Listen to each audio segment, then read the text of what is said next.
What's good? What's good? What's good? It's your man Don Bucks. Welcome to another episode of Cheef and Charts, brought to you by Rap and Dough, the home of money conversations. And oh man, the news. Matter of fact, before I even get into the news, this show is, this is for options trading.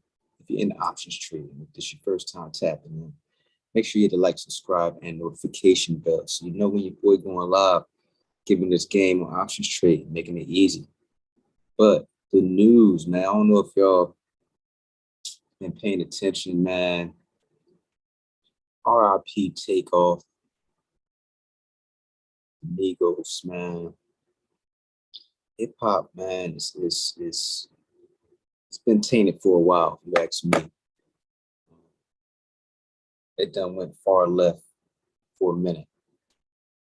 And it's still the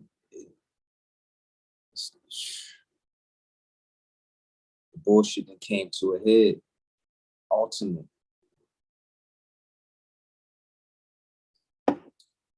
hit. I got a love-hate relationship with hip hop at this point. I'm pretty sure that narrative is widespread at this point. Name of this episode is Pop Tarts, When the Edge is Gone. Options trading, we're going for one big move, either to the upside, to the downside, using an edge. What is our edge? An edge is a high probability setup. But when it's gone, right? You have to realize when it's gone. Like yesterday, if y'all was tapped in, y'all know I overslept my edge. I overslept profits. Can't be oversleeping, right? And that's what happens when you oversleep. But in regards to hip hop, man, let me play this little clip, and I'm gonna play this clip. And I'm gonna just let y'all marinate on it, but I gotta play it.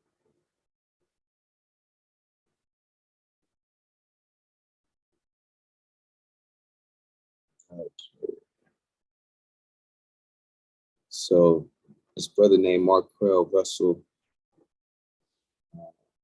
posted it.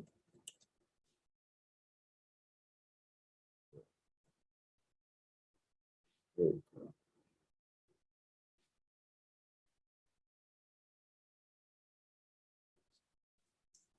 Companies, white-owned stations with white-owned sponsors that play the role of hypersexualized, hypercriminalized male. I ask these advertisers, I say, I've got hundreds of songs a day that celebrate killing black people that get on the radio every day in white-owned companies, white-owned stations with white-owned sponsors that play the role of hypersexualized, hypercriminalized male. I ask these advertisers, I say, I've got hundreds of songs a day that celebrate killing animals. Will you put them on your station? They said, no. I got hundreds of songs a day that talk about assaulting women and Oops.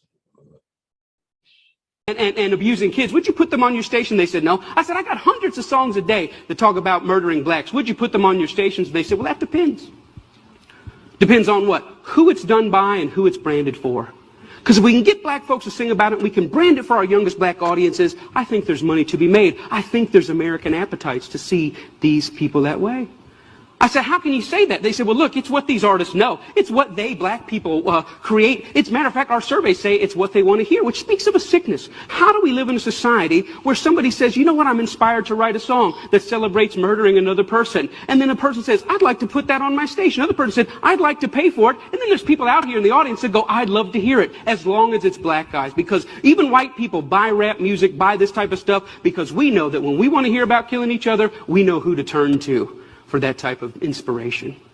We call it our music. We say we own it. White people buy more rap than black people. Yeah, but we're very careful to turn it down at the stoplight when other black people are there. Why? Because we know we're just pretending. For them, it's more authentic and real.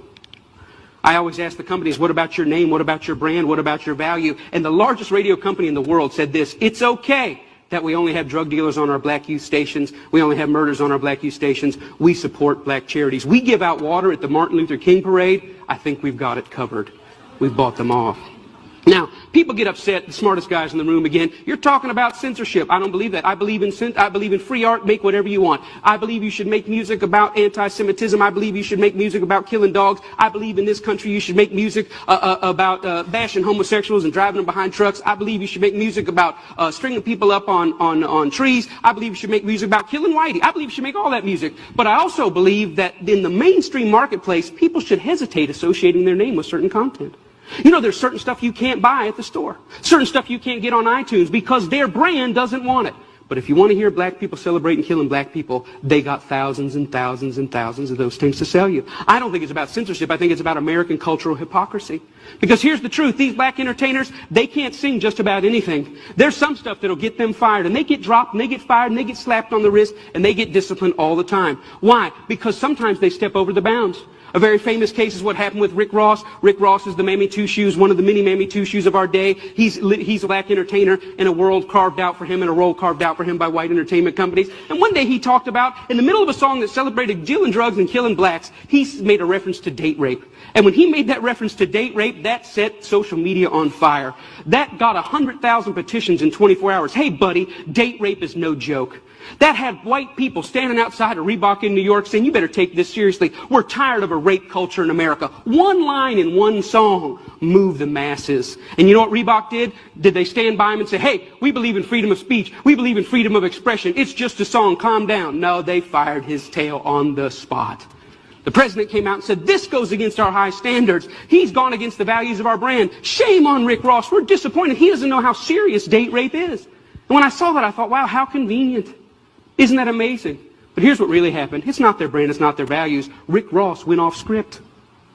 He was hired to get black customers, and they think that black customers go with black bait. And in America, black bait is the hypercriminalized, hypersexualized portrayal of black people. And as long as he had sung about that, the stuff that got him hired, he still have a job at Reebok. But when he touched other sensitivities that affect us, he lost his job. See, the truth is, it's not they that need to change. It's we that need to change. We created the lies. We created them for our profit. We own the companies. We own the record labels. We own the advertisers, and we keep putting it out. And it's this that's got to change. I thought about it. You know what? I wonder if White Mike could get anybody's attention on this. So I stood outside of a Walmart, and I said, hey, I don't think killing cops and killing blacks is very cool. And you know what? It only took 7 weeks of Mike standing out there, and they wrote a letter and said, yeah, we don't think it's cool either. We're going to pull our name off of that. The largest retailer in the world had never considered that maybe their commercial shouldn't be right before or after a song about young black men being gunned down. And I realized this, that black murder is normal, but it should not be. And I realized the importance at the coffee table, at every headline, every pastor's gathering, every family gathering to say, you know what, these black lives matter. It's not just another black kid. These are human beings. I'm doing my best in every way, shape, and form. Talks like this everywhere I can go to say, you know what, I was born in a world where black murder was normal. My kids were born into a world where black murder is normal, but I don't want to die in a world where black murder is normal. Am I 5 years or 10 years away? I don't know, but I'm screaming as high as I can. Let's feel this pain and let's lift our voice to tell the lies. They are not criminals, they are not deviants, and their lives are just as important as ours. Thank you very much. Woo! Woo-wee. Woo-wee.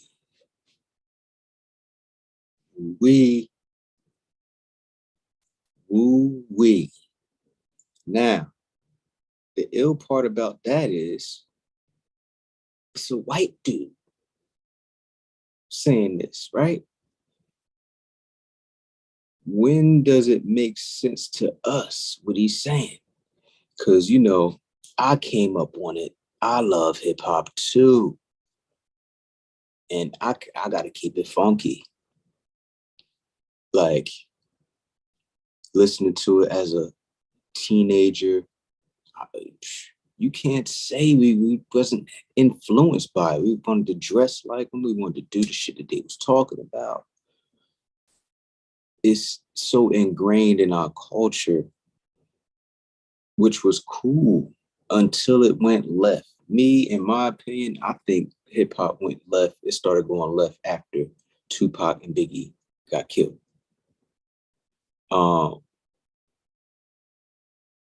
Yeah, I think that's when it started going left.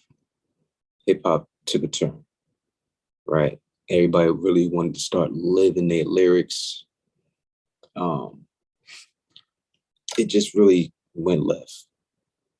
And I believe being that we was already in it, we just like, all right, just went along with it. Just figure this is our culture. But like, rappers started getting killed like on the norm. It started becoming a normal thing for rappers to start getting killed. And I mean, we can correlate it, our words have power. We was talking about peace and red, black, and green, and we was talking about all that. And then we started talking about gangster rap and all the stuff that entails. And that's when the murder started, man. It started becoming normal. So I don't know if it's time to let rap go because it ain't our music no more. It's something else. The record labels and the people that control them got a hold of it now. So they making it whatever they want to make it. And it's not to our betterment. All right. So that's the narrative going on right now, man.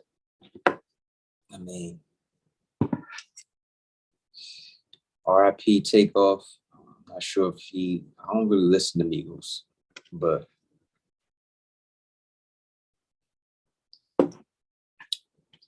I'm not sure how what their lyrics is like 100%. But that watch what we talk about, man. So with that being said, let's get into this chart.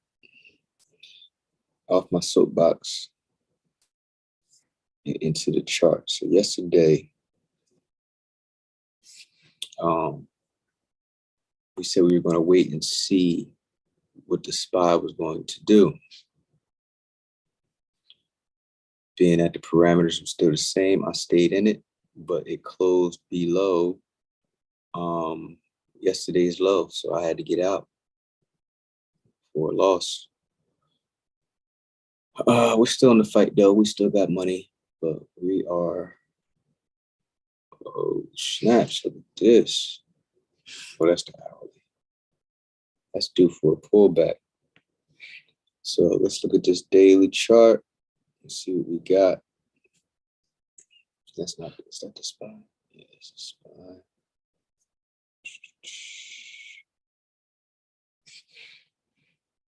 This.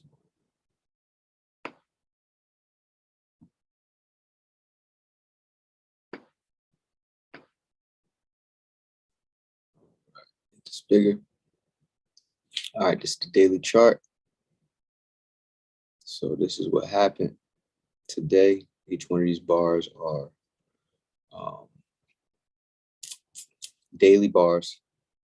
All right, make this bigger. You can see. All right, so we had to come down into the Bollinger Band because it was extreme. Once we go outside of it, it's extreme. And this is on the daily. So if it's extreme on the daily, yeah, know that it's extreme. So it came back in and it tried again. So this is a double top formation. Double top. That's what it looks like. And it started to come back down. It came all the way down. So this is the level that it contended with. And this yesterday is what I missed. I missed this profit when it opened up here. Because the day before we were set up here, I missed this. I overslept and then it came down. And then today it dropped below yesterday's low right here. And that's when I took profit. I mean, not profit, cut the losses.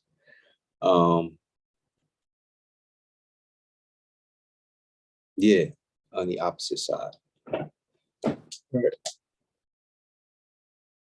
Excuse me, because the stock I'm playing is doing the opposite. It's going up while this is coming down. So what we looking at here, do we have a new low yet? Let's see. We don't have a new low yet, but we're getting there.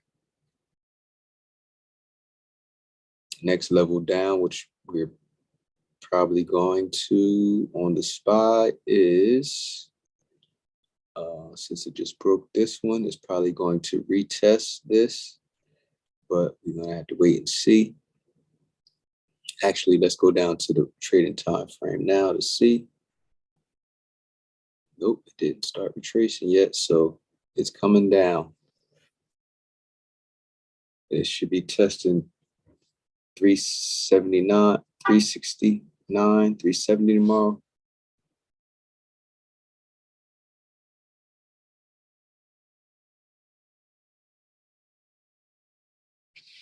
Actually, yeah, it's a bit extreme, so it's about to bounce. I say it's going to bounce off of 370 tomorrow. I think it's going to test 370 before it bounces. That's what I believe. Or it may bounce here, but we have to see because it's still red bars here. But more than 3 bars in one direction deserve a pullback. So we have all of these bars. We didn't get a pullback yet, but this level is right here. So we either going to bounce tomorrow. Yeah, we definitely going to bounce tomorrow at some point. It's either going to bounce or keep going, but I think it's going to bounce because it's outside of the Bollinger Band on this time frame. So it's due for a snatchback. So that's what I'm looking at. That's what I see for the SPY. Now remember, you got to keep your eye on the SPY because most stocks correlate with the SPY, because if the SPY is down, most stocks are down. If the SPY is up, most stocks are up. So, and the difference between, if you're a trader, this is what we're paying attention to, short-term stuff. But investing is another thing. That's a whole nother story for a whole nother show that I ain't do yet. But in trading, we want to know what the SPY is doing on the daily and on the time frame of reference. We are referencing the 2 hour as the trading in my examples, and the half an hour being a relatable. So on this 2 hour, I see it going. I see it going to let's see what the relatable say. Yep. It's due for a pullback. So it may hit here and bounce, or might just bounce tomorrow morning. But I believe it may hit 372, 370, then bounce. But we will see. But it's going to bounce tomorrow at some point. But when it bounces, it's going to bounce and hit the level that it broke. If it doesn't, because that'll be a test. It has to retest. And y'all know sometimes tests can, keep going. But if you're positioning for puts, you're looking for it to bounce and show some strength and stop at the level that it just broke. That will be your momentum divergence. Well, in a half an hour, we have a new low. So, yeah, this is definitely going to show some green somewhere around this area tomorrow. A pullback and then continuation, possibly. Let me see what the daily say. Yeah. Mm-hmm. So on the daily, it just broke this level. So that's what it's showing. It's showing it wants to retrace at some point because outside of the Bollinger Bands. You know how we feel about that. So keep an eye out for that tomorrow. Hitting this level, testing the level it just broke.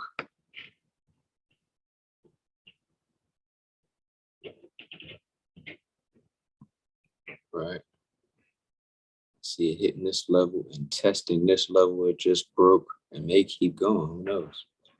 You have to wait and see. That's the patience part. It's Cheef and Chart, y'all.